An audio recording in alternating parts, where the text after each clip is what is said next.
Hi, everybody. I'm back. Back for this is the third day. I think this is the third day. Excited to be here on a Saturday. I'll be here tomorrow on a Sunday. So I'm doing a part 1 today and a part 2 tomorrow. So hopefully you can catch both of them. So anyway, just wanted to reintroduce maybe some of you. This is your first Facebook Live of mine that you're seeing, so I'll just introduce myself again. This is the third day of my 30-day Facebook Lives that I'm doing. I am your resident expert on narcissistic, I am your resident narcissistic recovery coach, helping one woman at a time get over her abusive ex for good, like for good, forever. Never look back. Put it in the rearview mirror. I'm Susanna Quintana. I am also a writer, which is why these Facebook Lives are a little intimidating to me to put my face out there, because usually I hide behind my keyboard when I'm writing. And there was something I was going to say. What was I going to say? This is really weird just to talk like live to people without not having a script or not having a speech ready or anything else. So I'm going to wing it. But I know what I'm talking about today. So hello, everybody. Even my mom's on. I'm still going to cuss, though. She's heard it. Okay, so so little intro. Yes, I am a narcissist recovery coach. I am a writer. I am a speaker. I'm a single mom. Shout out to all the single moms out there. You're awesome. I'm in awe of you. Thank you for your service.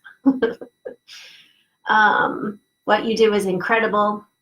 Keep on doing it. Your kids are lucky to have you. I'm a narcissistic abuse survivor. Part of me, not all of me. And what else? Well, lots of stuff. Okay, so let's get started. Today's topic, we're going to, and in all these topics, I share some of my story. I, of course, take questions. I love questions. I love it. Opinions on or sharing your own story. Love that. I know it's so hard. And I know some of you are watching and you actually can't, you can't even like this video, right? Because somebody's watching, right? And checking up on you. So I get it. I've been there. And that'll be a topic too coming up, is those privacy issues, because narcissists love to stalk. Okay, so the topic today is the language around narcissistic abuse. This was my saving grace when I began my healing process, my recovery process. Again, just to share for those of you who don't know, I didn't even realize I was a victim of emotional abuse, financial abuse, mental abuse, under the umbrella of narcissistic abuse until I actually left, right? Because it wasn't like I had bruises and broken bones to let me know that, hey, I'm a victim of physical abuse. I didn't have that. I did have some physical, but that's a story for another time, because that's, yeah. Anyway, so with emotional abuse, a lot of times victims don't even know, right? Because we're with somebody, aka the narcissist, who is deliberately conditioning us, brainwashing us, tricking us, manipulating us, deceiving us, lying about us, lying to us. And so we are in a circus that we don't even know we bought a ticket for, basically. So it's really hard, and we talked about that yesterday. That's why victims feel so alone, is because, first of all, it's like you don't even know how to define what you're feeling. So you inevitably feel crazy, which is what I did. Crazy. And of course, just really isolated and really alone, which again is why I'm doing this and why I love these Facebook Lives. So understanding the language surrounding narcissistic abuse gives you the opportunity to explain or understand what has happened to you, right? Because it's super important, especially if we've escaped the abuse and we're in that, you know, we still got one foot in the darkness, we're heading toward the light, but we're not there yet. And we want to, you know, so we're on the recovery and healing process, but we also want to make sure this never happens again, right? So, and that's a whole other topic too, of why we need to stay single and you know, have that process where we're going through it alone. Like, we don't start dating again. Don't jump into something else. I've been there, done that. From my first marriage to my second marriage, I jumped right in, like right in. I didn't even jump right. It was like a crossover. You know, my first marriage, when I was very, very young, which was also emotionally abusive. So escaped out of that when I was 29 years old. And within 6 months, I wasn't even divorced yet. And right back into my second husband, who was the diagnosed narcissist. It was crazy what I did. It was crazy. It was like I came out of that first marriage. I strapped myself into that roller coaster of what I thought was love. And I'm like, let's go, with my eyes squeezed shut, and just like, it was scary as hell, but I didn't want to get off, you know? So, okay, so I'm going off on a tangent here, but the point is that I didn't take that time in between, right? It was just a crossover. I didn't take that time in between to understand what happened to me. So that was crucial because if you want to make it into the light and you want to have emotional freedom and detachment, 100% detachment from the one who hurt you, it's impossible to get there without understanding what happened to you so that you can ensure it never happens to you again. So that's why with a narcissist, it's so important to understand the language surrounding it, because, you know, you can't, if you have a problem, you can't fix that problem if you can't name that problem, right? So my problem is I felt crazy, I felt pathetic, I felt weak, I felt like everything was all my fault. And so once I could name that problem, and there were names like love bombing and gaslighting and smear campaign and on and on and on, then that's when the light bulb started going off. And I was like, oh, no shit. Yes, that's what happened to me. And so it wasn't my fault, right? Okay, so we're gonna start. I mentioned yesterday that my whole journey really just took off like a firecracker, like a rocket in 2016 when I wrote my first, I've always been a writer, but this was the first time that I wrote truthfully about my experience and my story. And I wrote a piece called Understanding the Language of Narcissistic Abuse. And that was the catalyst to first me finding out that, wow, I wasn't alone in the world, right? There were like millions of people that, you know, and I had thousands of people contacting me from all over the world saying, you just told my story. So that's how, so when I wrote this piece, that was like this huge, and it just took off like that. That's when I realized, okay, I really got something here, as far as, because that's what helped me heal, right? Is that instead of feeling crazy, I could understand, or I wasn't able to explain anything, right? Like even when I was in it, I wasn't even able to explain, like I said yesterday, to my own close friends. I wasn't able to say, because I sounded stupid. Like I was like, well, he just like, he doesn't hit me, right? And I couldn't prove that he was cheating on me, but there were just things that didn't add up, right? The whole Jekyll and Hyde thing, and on and on and on. So I couldn't explain anything. So it's like going to the doctor, which I actually did many, many times. And I'm like, I feel like I'm gonna die. Something's wrong with me. And the doctor's like, well, there's nothing wrong with you. Like, why put it into words, right? I had no words to give it. I had no words to give to my pain. So, you know what I did? I printed out the piece I wrote, because I go through all these words. And the reason I'm doing this, that define what is narcissistic abuse. So a couple reasons I'm doing this. First of all, maybe you're out there and you don't even know if you're with a narcissist. And I will say that it's not important. What the important thing is not that you get a diagnosis, okay? I actually did, or my ex actually was professionally diagnosed as a narcissist, and that psychologist actually saved my life. That's another story for another day. So I feel fortunate in that respect, because that was a real eye-opener for me, that it had a name to it, right? But you don't need a diagnosis, because you're plenty smart enough. In fact, you know your gut instinct, your intuition is already telling you, right? It's not me, right, sister?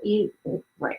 That's why you don't listen to her. That's why I shut her up for like 2 decades. I'm like, I just can't, because I got this great guy over here, so I can't listen to my gut right now. Okay.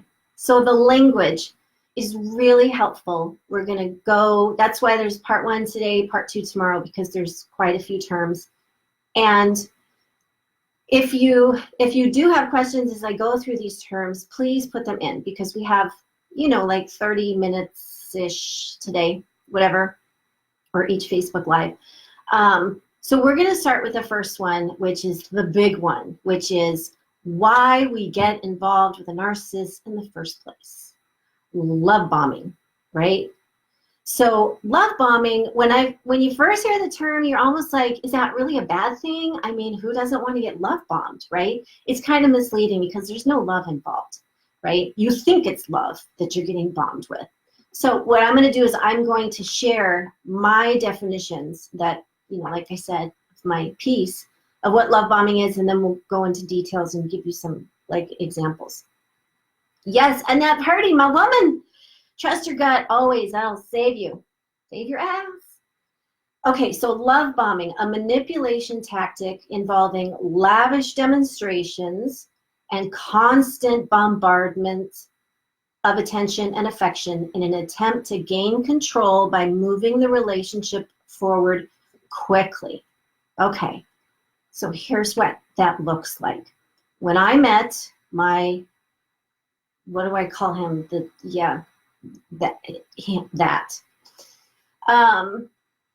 And I had just, like I said, come out of that first marriage, it's like, not even thinking, within weeks. Okay, now love doesn't rush. Maybe some of you believe in love at first sight, but even love at first sight, there's not a, it doesn't come in like a hurricane or like a tornado. It doesn't come in and just whoosh, right? With all this power and energy and just like the biggest wave that just bowls you over. That's not love. Okay, so how that looked like in my case was that, and I've already gotten over and you'll do this too as you move along. When you look back, like now I can look back at my past like a scientist, right? And I'm not mad at myself, and I don't feel guilty anymore. I don't feel shameful, ashamed of myself. I used to, because I'd look back and I'm like, oh my God, seriously, Suzanne, like you couldn't see that? Like, how stupid are you? I don't do that anymore, because you know what you know when you know it, and then when you know it, you can do something about it. So when I look back, I can just talk about it, like I'm looking at some animal behind a cage in a zoo. This is what happened. What happened is that I was in such a place, because again, I didn't take that time, right? And I didn't know myself, and I wasn't listening to my intuition. And also I came from a background where my father was abusive. And so I didn't have, so I had those models of what a marriage looked like, right? And that model to me looked abusive. Although I didn't know it was abusive, but that's, so some examples of love bombing. When I met my ex, oh gosh, it was in weeks. I met him actually on the dance floor, right? He was my dance teacher. Then I apprenticed, became a dance teacher. Then we became partners. And it was, that sounds like a great story, but it's really not. I thought it was, but it's really not.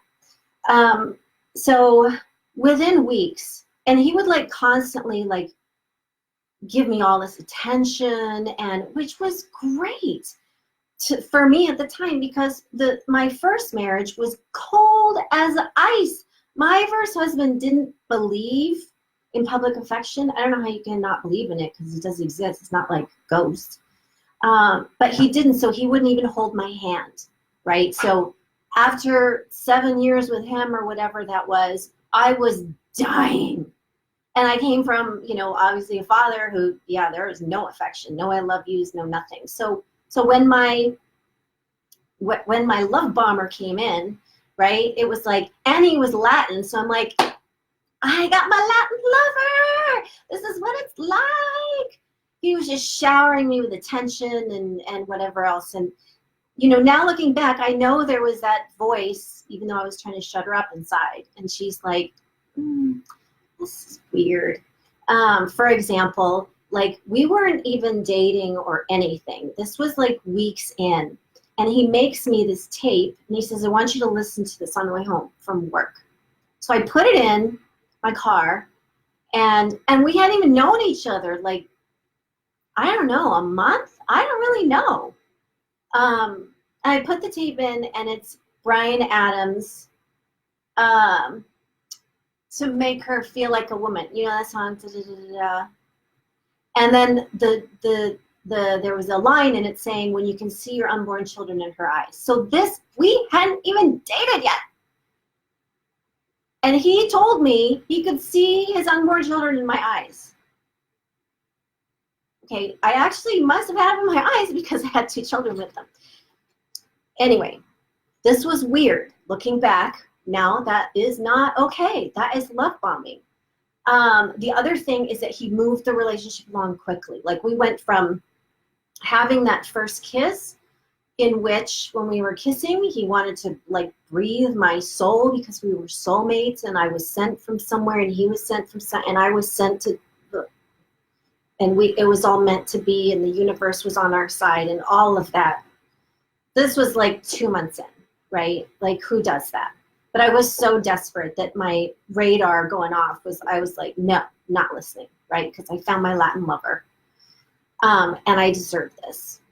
So love bombing, in essence, is just the narcissist wants to make you fall head over heels as soon as possible, because the mask is going to start coming off. Like, if I look back, there were red flags almost immediately, right? So it was important that I was so sucked in, right? Because I'm just making sure there's no questions. Yep, swept me off my feet, Yvonne. Yep. Yeah, actually he did, because he was a dance teacher, right? Crazy. Okay, so what's wrong with this picture? What's wrong with moving along quickly? What if 2 people are really in love, and love takes its time to build? You can, I'm not saying that you can't have strong feelings for somebody, and I obviously went, I was all into as far as how I felt about him, and felt that I had won the jackpot and everything else. But the reason that narcissists do this, and why it's so important to understand, is because by the time his mask was falling off, right, which was the first couple of red flags were 6 months. I mean, there were red flags right away, but there were like bigger red flags like 6 months in that I should have seen. And if we would have been dating at a normal pace, right, and not, I mean, by 6 months in, we were done. I think he had already proposed. Oh my God, I think he did. Yeah, it was quick. It was fast.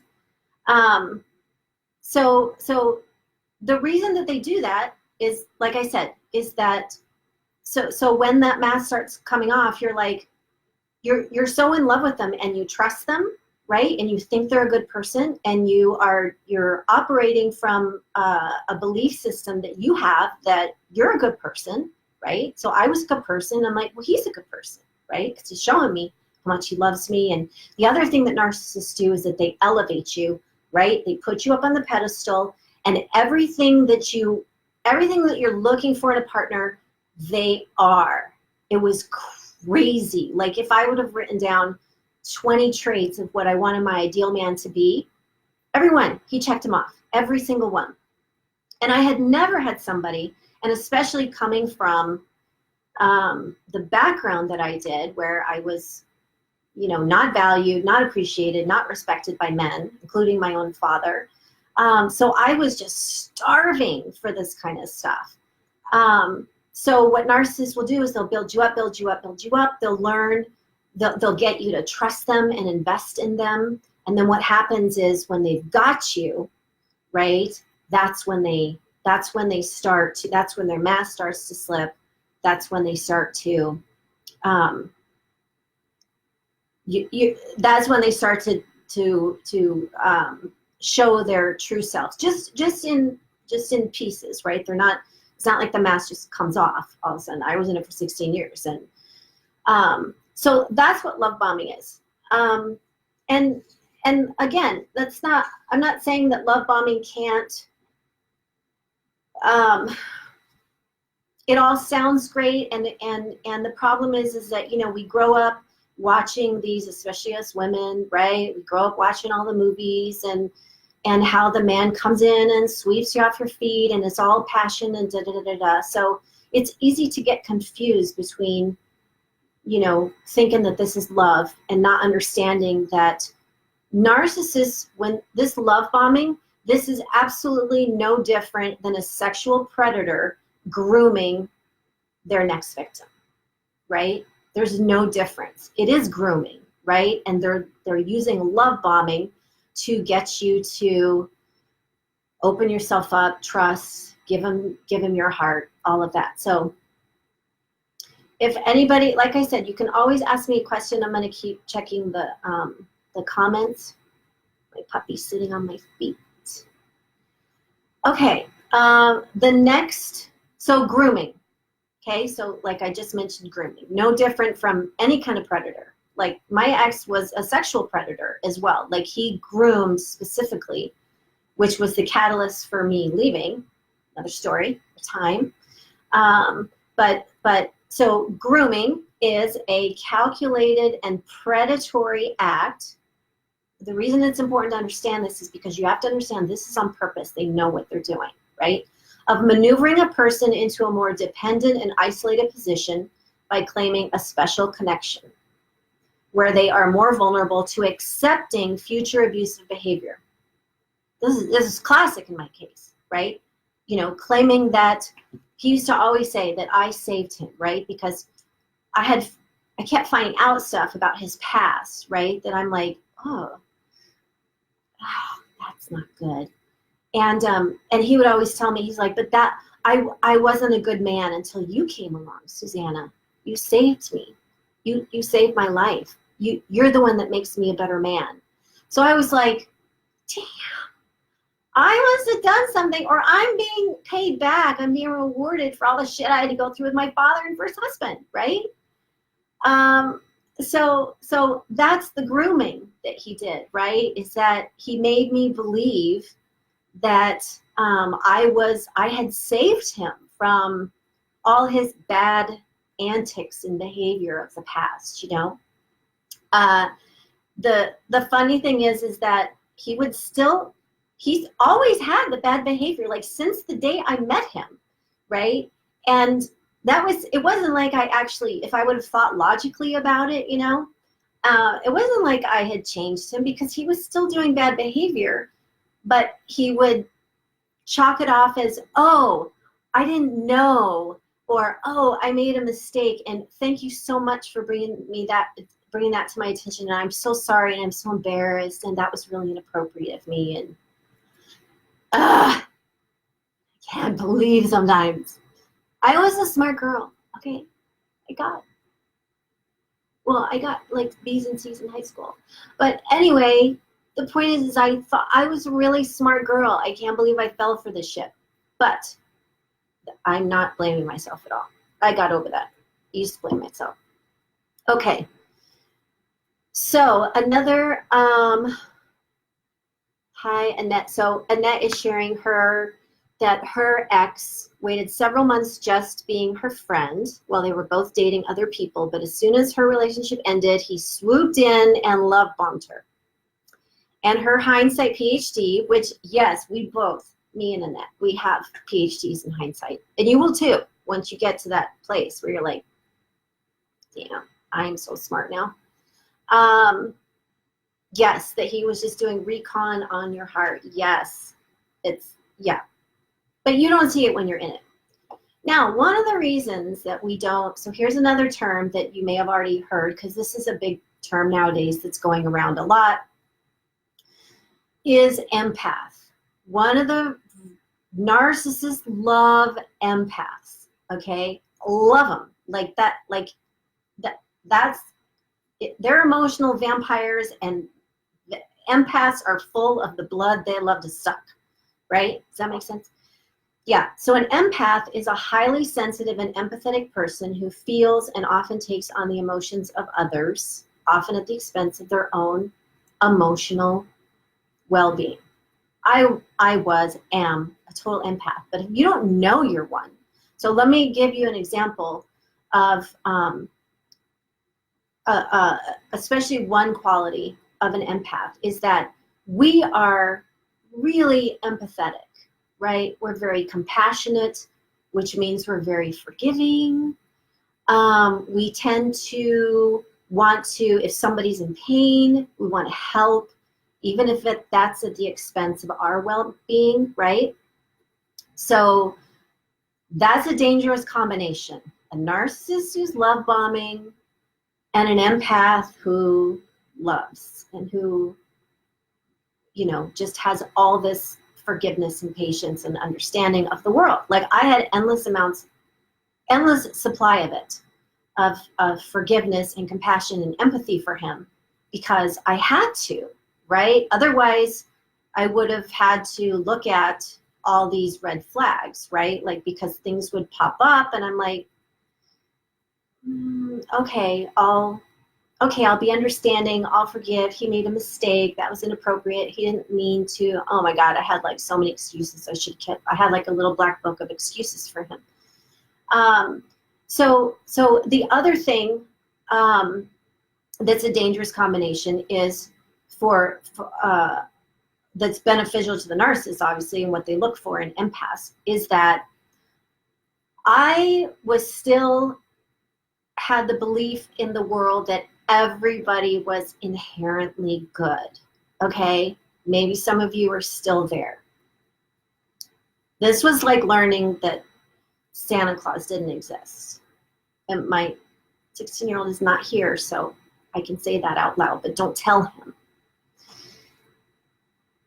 I believed in the inherent goodness of all people. Why? Because I was a good person. I am a good person, right? So I thought that everybody operated under the same belief system as I did, which means you help people, you forgive people, people just make mistakes. They don't mean to make those mistakes. Nobody would purposely hurt another person. Like, who would do that, right?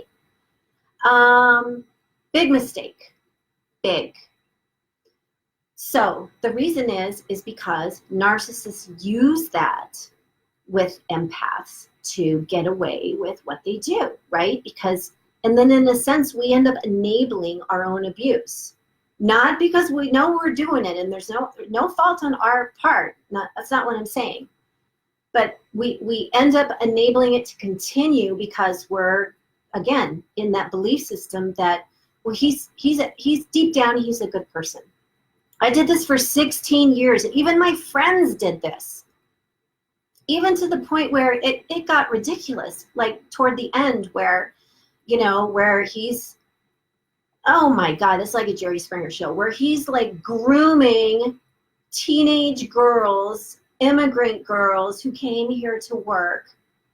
He's grooming them to replace me, and he's fucking around with them and doing things with them. And I go to my friends and I'm like, he wouldn't do that. You know, no, he wouldn't do that. My friends are like, no, he wouldn't do that because he's a good person. He really loves you, and he would never do anything on purpose to hurt you. Oh my God, 16 years I had that belief system. Okay, so I want to tell you right now that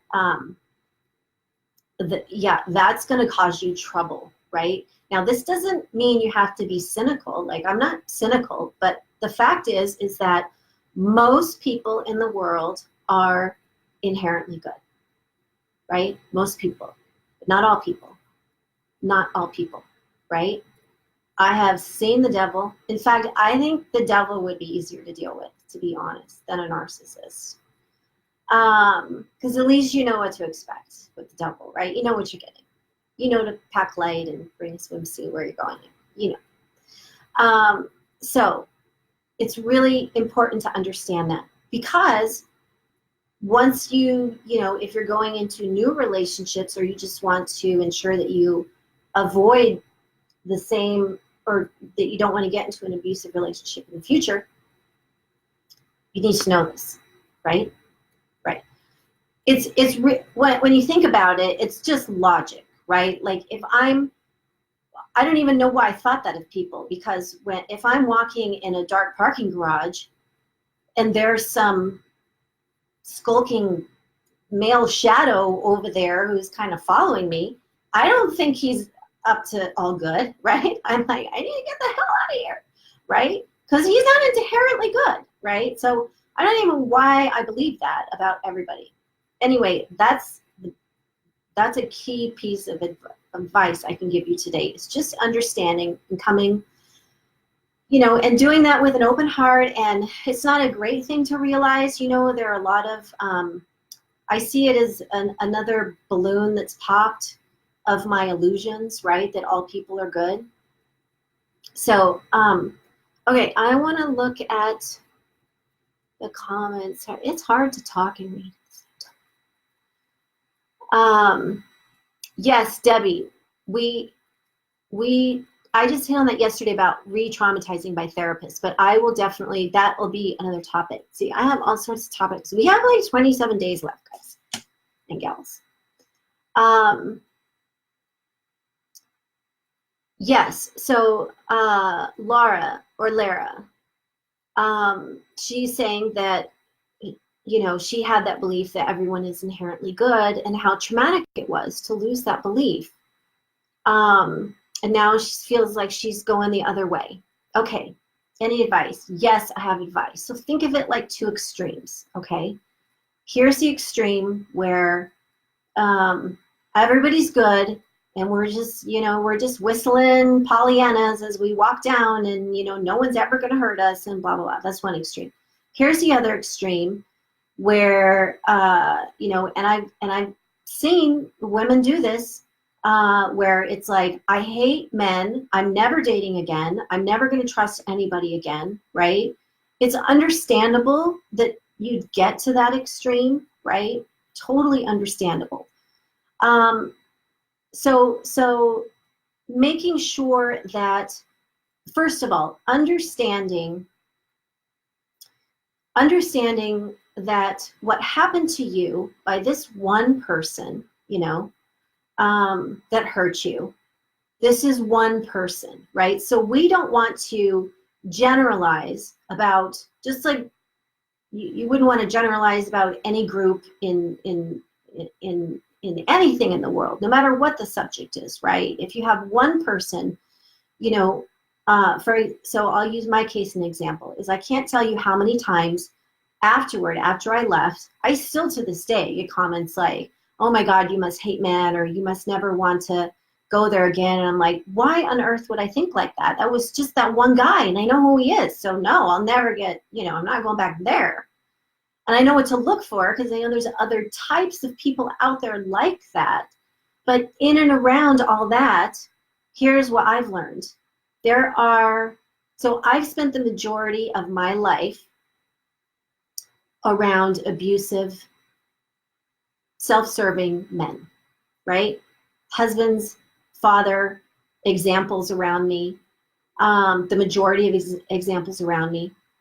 Then once I went through the healing and recovery process, then my whole world opened up, and that's when I realized that that was just my little world, my little, you know, my little space in the world.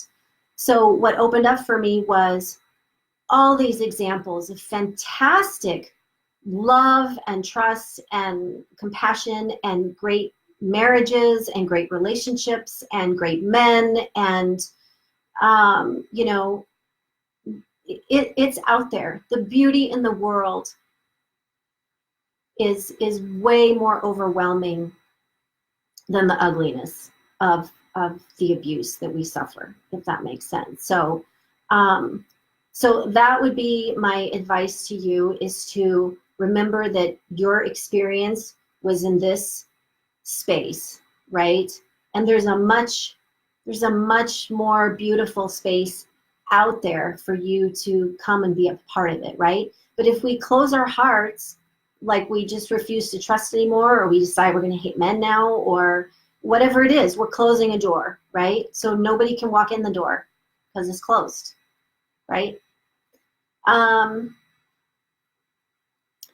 Yes, Kirsten, she's being taken care of. She wants to be taken care of before thinking of herself. And that's what narcissists do, is they take advantage of it. And her divorce is also a Jerry Springer show. Oh my God, I'm telling you.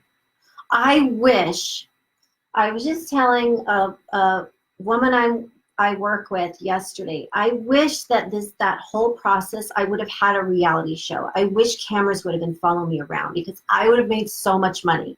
Because the stories that I have, they're unbelievable. Narcissists are unbelievable what they do behind closed doors. Okay, so before we start wrapping up here, and then we'll get to more terms tomorrow, and go through them a little quicker, like hoovering, normalizing, gaslighting, the silent treatment. Oh my God, the silent treatment. That's the worst. That is the worst, I think, hands down. So if anybody has any questions about, you know, certain words they've heard or what have you, please put them in the comments. I just want to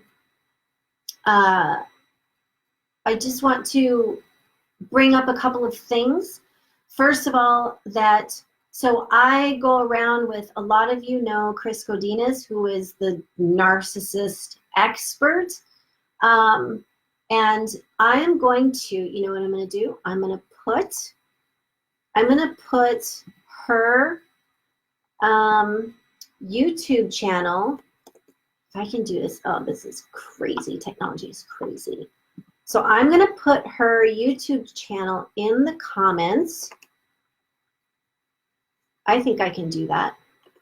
Anyway, because she has a show every Sunday, and she is like, oh my God, she's amazing. She's one of the most amazing women I've ever met in my life. She talks everything narcissist, every category, every situation, all over the place. She's a therapist. She's an expert. She's a writer. She has books. She has it all. The woman is like a one-woman show. So anyway, tomorrow I'll do this Facebook Live earlier, because I think her show starts at noon, and I don't want anybody to miss her show. The other thing that Chris and I do together is that we travel around the country and speak to groups of people about, I'm doing this copy thing again. I'm pasting it. We speak to groups of people. We're going to be in Reno next on September 13th. And it's a great, if you're in the area, it's a great opportunity to come. We tell our own stories. We talk, we answer questions. It's just like it's a small, intimate group of people. We like to keep it small so that you can share in privacy, you know, your personal stories, and get some great advice and support and guidance. So if you're going to be in, yes, Annette, Chris is, oh my God, she's so fucking funny. And if you are averse to cussing, you just need to get over it with her. That's all I'm saying. She's the queen. Okay, so here is the event schedule for Eventbrite. And that has all of our events. We're even doing a Bahamas cruise in December that I'm totally excited about. Because not only do we get to just talk about narcissism when we're going through, but then we can like drink while we're doing it, right? And not have to drive home. Okay, so yes, so Reno, September 13th, I think it is. You can check on the schedule. I'd love to see you and meet you in person. And before we wrap up here today, I just want again to, if my book, I pointed right. If you would like, my book is not in print yet. It will be in bookstores next year, but I'm going to have hard copies in my hot little hands in just a few weeks. So I'll be giving away, I'll be having surprise giveaways for signed free copies of my book. But anyway, if you want the ebook, the Kindle version, then please go to my website, SusannaQuintana.com. It's also my Facebook page, so you can just go there and click, and then it should pop up on the home page. And then if you want to talk, you know, to someone who's been there, done that, and who knows your pain, knows your suffering, know what you're going through, I'm your girl, and I'm here for you. So you can also reach out to me on my website or just here on Facebook. Send me a private message if you want, because I know anonymity is important for a lot of you, depending on where you're at in your journey. So I just want to end today by once again saying to all of you who are watching but maybe can't engage because Big Daddy's watching, so or is going to check up on you or something like that. Or maybe you just don't want friends and family to know what you're, you know, you just haven't come out yet with what you're experiencing. I just want to let you know that you're not alone, and you know, we're all, like I say to everybody, we're all on the same road, right? I just happen to be farther down that road, and I've made it from the darkness to the light, right? Fully in the light of my new fabulous life. So I'm the poster girl for telling you that it can happen.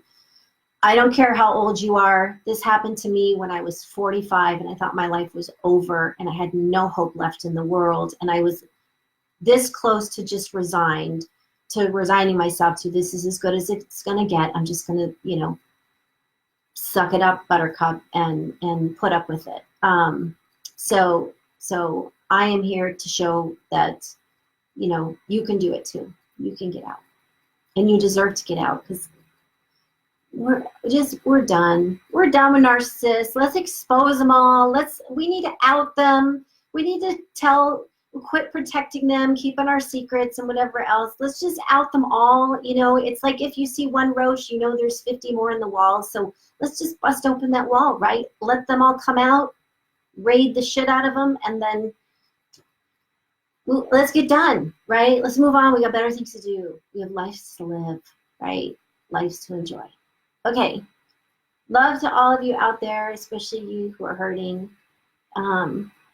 Thinking of you, and from my heart to yours, just sending you lots of love. And I will see you all tomorrow with part 2 of talking about these words that can give you some relief from your pain, to help you understand better. Okay, adios.